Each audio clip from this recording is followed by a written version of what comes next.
Okay, here we go. Hey, what's up, folks? Welcome to Unmasking with Male Educators. I'm really excited for you to have heard episode 4 with Vladimir Puvacha. If you haven't listened to the episode yet, just before you go listen to the episode, let me give you a couple of the takeaways that I got from this conversation. And I think it's been really beautiful as we have conversations with people around the world, not only educators, but male educators, because it's really beautiful to understand how they have come to education.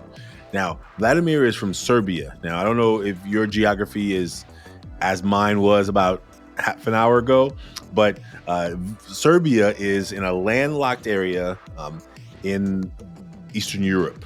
So you think of to its west is the Adriatic Sea, to its east is the Black Sea. It's surrounded by Romania and Bulgaria and Kosovo and North Macedonia. Like, it's right in the middle there. And so I feel a little bit smarter today now that I've had to tell you that, because I got to learn that for myself. It's in that part of the world. And what's really beautiful as we continue to work with educators and not only people doing this work is that Vladimir is also one of our global partners for the Million Mask movement. So the beautiful piece is that when he reached out to us because he wanted to do something new and different with his students, he wanted to be a part of the Million Mask movement before we learned about him. And it was so beautiful. Our conversations of kind of connecting has been just exciting. So let me just get to you and talk to you about my 3 takeaways from this conversation about the beginning of education for each of us, at becoming a teacher. So 1, we're going to talk about the things that I wish somebody had told me before I became a teacher, or my earlier years. 2, my origin story as a teacher. How did I get into this?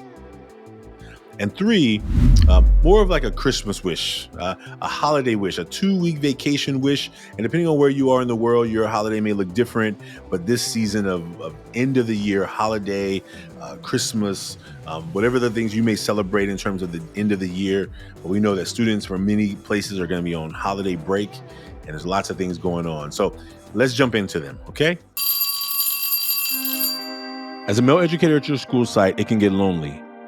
Only 23% of K-12 educators in America are male. And just think about what this gender gap means for your male students. They experience disproportionate levels of discipline. This is a show for male educators who want to feel more understood by their community and want to create emotionally safe classrooms and schools for the next generation of male students. Welcome to Unmasking with Male Educators.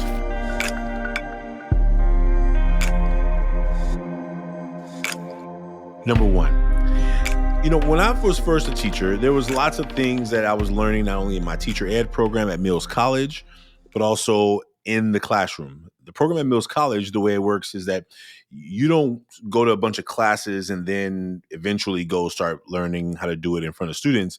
Your first semester, actually your whole year of teaching, your whole year of credentialing program, you're in the classroom.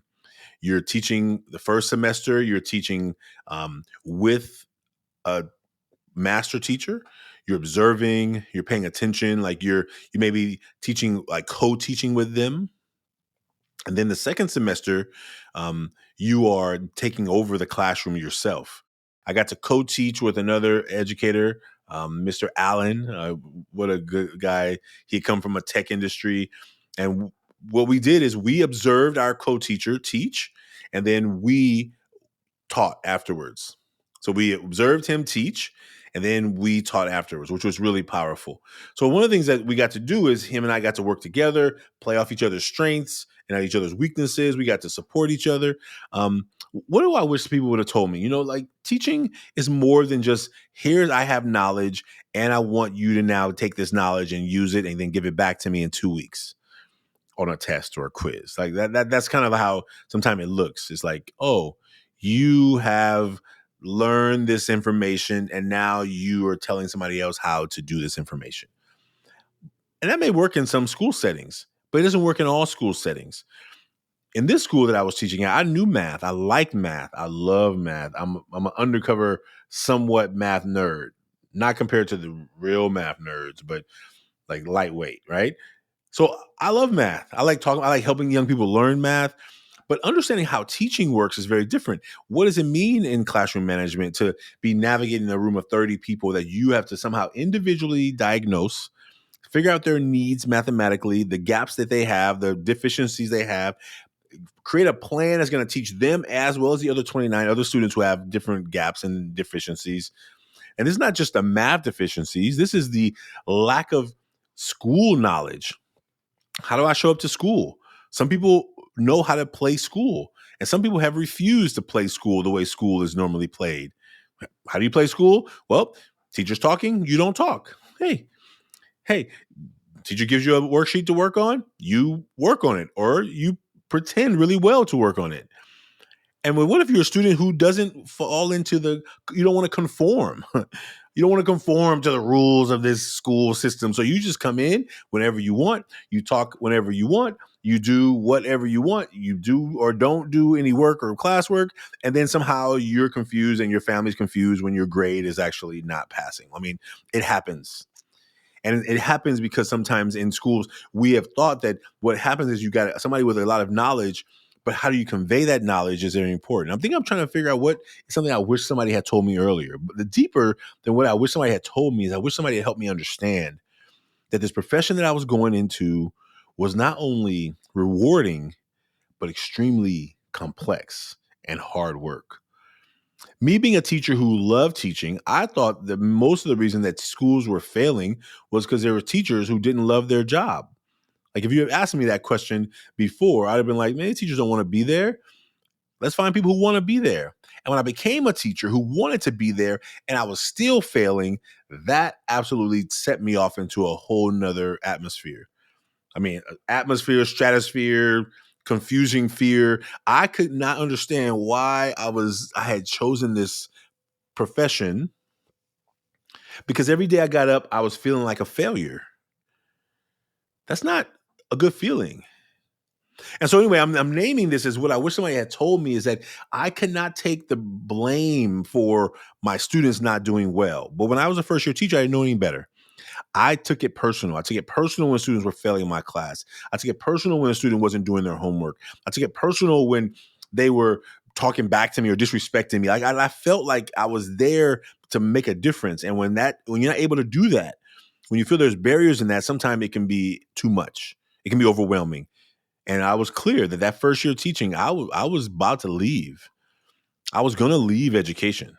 Like I was in a place of like, what is going on here? And if it wasn't for that kicking off of the Ever Forward Club that first year, if it wasn't of like thinking, okay, what am I doing wrong? When I read Gloria Ladson Billings, Other People's Children, is that let me make sure I got the right book. Gloria Ladson Billings, Other People's Children, Lisa Delpit. Like I got all these books in my mind. Okay, we're gonna go back to the beginning of me talking about the books. Okay, so when I was in this program at Mills, like I was learning so much. I mean, there's some amazing books we were reading, and I'm gonna get the authors wrong, but I'm gonna tell you the names of the books. Other People's Children.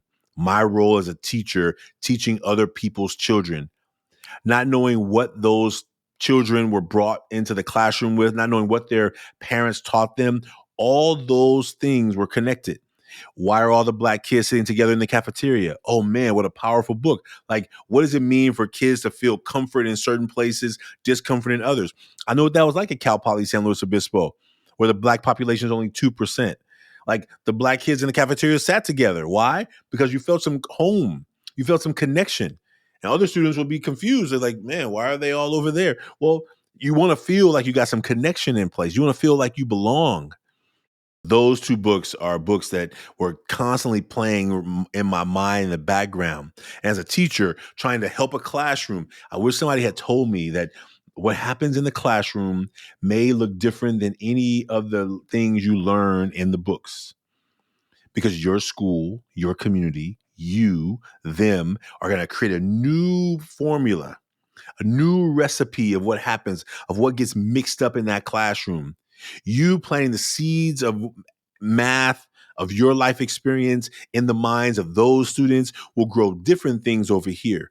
I think oftentimes teaching, we want to believe that If you have the content knowledge, and if you care about students, and if you've done some studying about pedagogy and learning and classroom management, then it will all go well. Well, what if you as a teacher were one who loved school? You loved school. Like you got straight A's in all your classes. It may be complex to deal with a student who hates school and fails every single class. You may have a hard time understanding that student. You may have a hard time understanding how anybody would hate school when you have grown up loving school for your whole life. You were preparing to be a teacher when you were 7 years old, teaching your little nephews and cousins around the neighborhood. Like, I'm gonna teach you all something. Like, you may have been dreaming of this profession when that kid is coming in like, man, you're doing way too much. Now, I've been told that I do way too much. I've been told that. And usually my response to a student who tells me I'm doing too much is actually the problem here is you're doing too little. And so since I'm doing something and you're doing nothing, it feels like I'm doing too much, but actually you haven't even met me halfway. Now, that's a little metacognitive conversation that you have with a student who has a smart mouth. But because I always have a smart mouth too, like we either got along or we didn't. Sometimes they couldn't hang the fact that I was a little sharper in my tongue as they were. Maybe not sharper, but just as sharp, right? And because I've been a very bad student who got really bad grades, and I've been an amazing student with amazing grades, when I see a kid who doesn't like school or doesn't do the work, my first thought is not something that's wrong with them. My first thought is, man, what has happened to them? I mean, there's a book, and by that title, not what's wrong with you. What has happened to you? What has happened to you that makes you so angry? What's happened to you that makes you hate mathematics? So anyway, I'm gonna keep going because I can go on forever about this. But that topic and that conversation is so huge in terms of what we're doing in education. What some things I wish I had learned in the beginning. Man, I'll say, let me be clear that your classroom and you are going to create a formula that works in that space. And when something doesn't work, you have a choice to either go after it and try and figure it out, to like be like, hey, I don't know what to do and give up. But I hope that you don't go to the place of giving up. And I hope you don't give up quietly. I hope that if you've chosen to give up, you leave the profession. You don't just hold on, because this one, I've met people who have held on probably way longer than they should have. They don't like their job. They don't like their team. They don't like the community. And they show it. And I met people who have given everything they got and still somehow the things don't come together like you want them to, but their heart is still fully engaged in the reason why. Why? That's what it's about. Now, two, I kind of talked about some of my origin story as a teacher and how I got here. And maybe some of you who know my story, but I'm going to make this quick because I could talk about this forever. And I've talked about it in many different environments. But I'll tell you that Ashanti was never planning to be a teacher. Ashanti wanted to be rich. Growing up poor with a teacher as a mom, I knew, first of all, teachers didn't get paid really well. They're always stretching money at the end of the month. Like, the end of the month was always a challenging at my house. You better not ask for nothing at my house at the end of the month, because that check had to stretch from the beginning all the way to the end, because teachers get paid once a month. Now, when I decided to become a teacher, when I left engineering to become a teacher, it was about because I saw that there was a need in education. I felt like there was a calling. And I'm saying this really fast right now. I'm saying it in a couple of sentences right now, but it was years. I first started tutoring at Mills College Upward Bound. I was invited to teach because they needed a math teacher, Algebra 2. I'll never forget that green book. I can see that green book right now. Wait, Saturday mornings? I mean, I don't even know what Saturday mornings look like.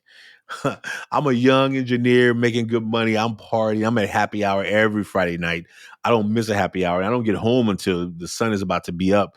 I don't wake up at 8 o'clock for Saturday for nothing. So him asking me to teach math on a Saturday morning, I'm like, not going to happen. But because it was a friend of mine and he needed help, I said, okay, you got 2 months. And that 2 months turned into this last 20 years of education, because it was seeds that were planted a long time ago. The seeds were planted way before he invited me to teach at Upward Bound. The seeds were planted as a kid, raising my siblings, helping them with their homework, helping my mom prepare for her lessons, helping put the things in this together, helping my mom grade papers. I used to love grading the math papers. I would get through them so quick. Boom, boom, boom, boom, boom, boom, boom, boom. Like, math was my thing. It was just like it was grading math papers. I started grading math papers at, young, maybe 8 years old, maybe 9. Like, I knew math very well, and I'd be like, who knew that the seeds that were being planted right then would turn into what my career purpose would be? I never had an idea that was the case. But because I became a teacher, because those seeds were planted and the opportunities to absolutely transform education were right in my hands, I'm clear as I look back and I look now at a lot of the work that people are doing to try and not only recruit more educators, definitely more educators, men, not only more men of color. Our education profession, as you know, the data and the stats, they are low.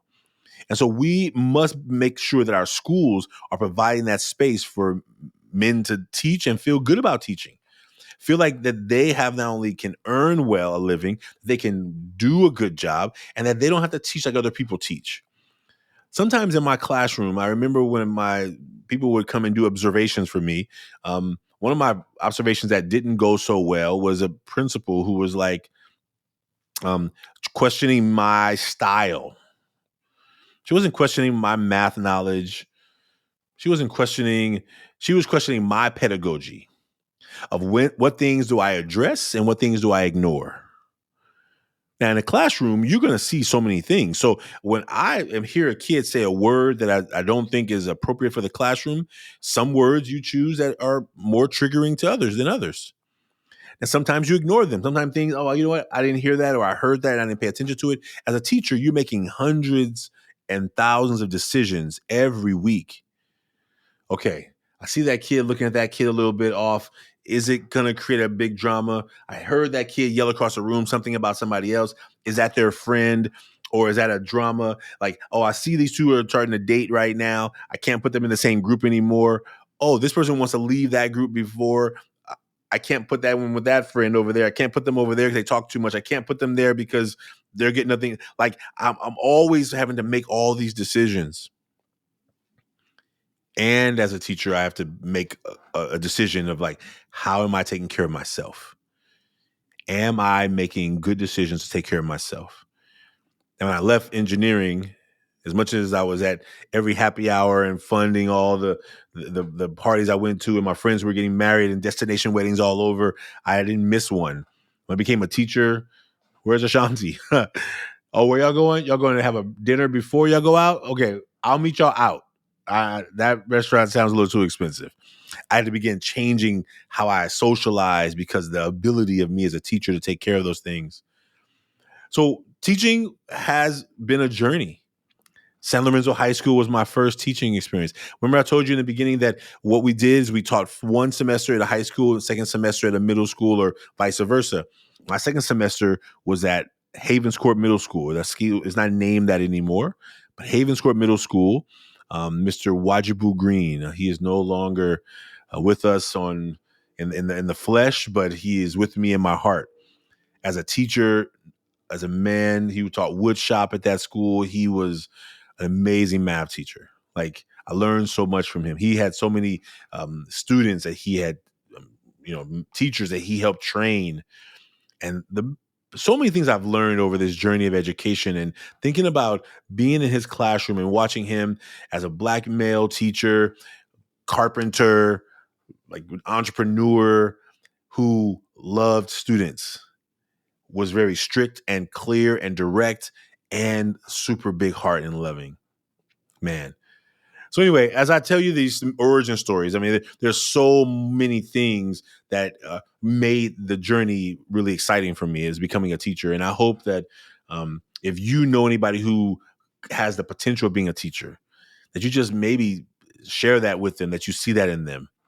Our teaching profession needs more teachers. We definitely need more male educators. In our schools, we know that the male educators make up about 23% of educators. There is very few. And so we need to make sure that men can experience teaching and be a part of the learning process like that.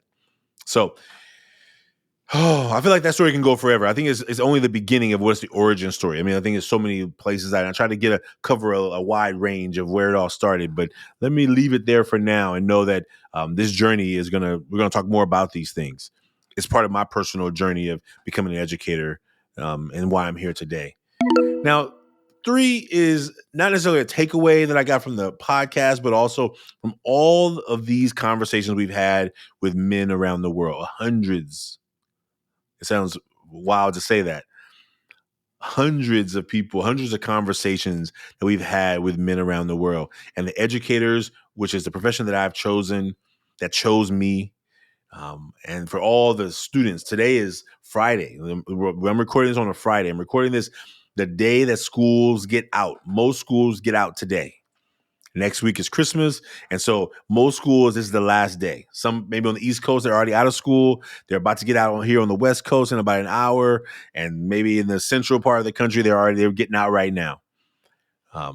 Some of our kids, and I knew this every year that Christmas break began, some of them are going home to loving, amazing 2 weeks of vacation, rejuvenation. Some of them are going to places that you probably don't want to be. You as an adult would walk into some of those places that our kids are going, and you would look around, not in a judging way, but just in a really heartfelt, empathetic way. You would look around and say, oh my, oh my. I feel that as I say that. I feel that knowing what it's like to grow up in a very rough community. And I've seen the other side where people go home to beautiful street lights and beautiful Christmas trees in the street, and people who have light parties and celebrations and competitions in their neighborhood, and every house is strung up connected to the next house, and it's a beautiful array of lights and love and care and kindness. And I've seen those where, yeah, there's no Christmas this year. I remember one Christmas, and I'll share this before I close here. Um, whew. I remember one Christmas where I look as an adult looking back, I don't know what the truth was, but my mom was like, I'm so tired of this commercialism of Christmas. We ain't having no Christmas this year. We're not doing no gifts. We're gonna eat, but I ain't spending a bunch of money on no gifts just so that you can throw them away or you can break them. I'm not doing no more of that. And I was like, what? Where'd this come from? What TV show you been watching? I don't know what it was. I remember just like being in shock that this was her thing. And maybe some of her friends were following along with this year. I don't even know what year it was, but I can remember the feeling like, what do you mean? Now my grandfather, he wasn't necessarily doing that, and my grandmother wasn't doing that. So there were some people who still got us gifts, but my mom was like actually trying to convince people not to get us any gifts because she wasn't getting us any gifts. And I look back and I'm like, was that because there were no resources? Was it really a political or a capitalism kind of fight up against all of the gifts and toys and the commercialization of Christmas, or was it something else? And I don't know the answer to that. I may need to ask my mom that question. I mentioned maybe that may be a good question I should ask. But as some of our kids right now are going home, they are not excited about being home for 2 weeks. Some of them are not excited about what they get to do over the next 2 weeks. Now, as a kid who grew up at some season of my life hating school and grew up loving school, I know it's like both. I know it's like to hate school. So, man, thank God we got a vacation. I ain't waking up. I'm not doing nothing for the next 2 weeks. And I know it's like to be like loving school and like, oh man, can we just focus? Can I just go back to school? Like, I don't want to be here. I don't want to be here.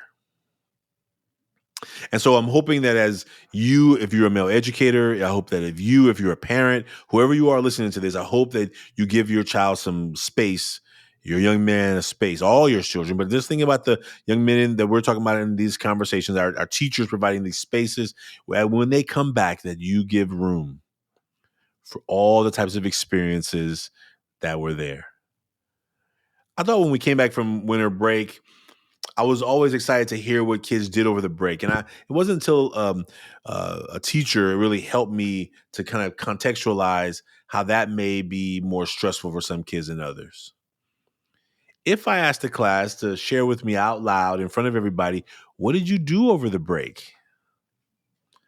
I'm assuming that what you did was beneficial, meaningful, impactful, exciting for you. Or maybe I make you have to make up something so that you don't look like the odd person out. And I learned in Ever Forward that making room for young people to talk about, tell me what your break was like. Just leave it open ended.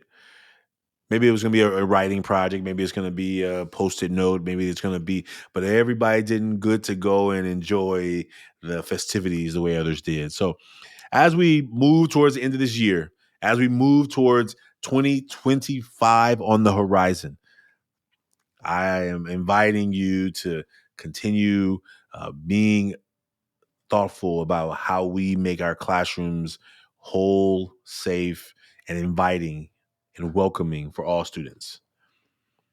And for those of you that are sharing these with your colleagues, I'm hoping that whether you're a male educator or not, I'm hoping that as you continue to see how those educators show up in the building, as you get to see how they relate to students, how you get to see how they connect to students in a different way, that we don't make the way they connect different or wrong based on the way we see the majority of teachers connect. Because connection is different. Connection is relative. And so with that, I am excited to just tell you thank you. I really hope that you go back and listen to episode 4 with Vladimir Puvacha. I hope that as you continue to think about educators in your life, male educators that you know of today or people who are aspiring, you will tell them about this show. You will tell us about them. We are looking forward to connecting with some really amazing educators in 2025. And we hope that these conversations will absolutely be a part of transforming education, one student at a time. Every student learns. Every student has access to a quality education, and then we get a chance to be a part of that as we make sure that our male educators are seen and that we can find the ones who have not yet heard the call and they hear the call that this profession is needing them.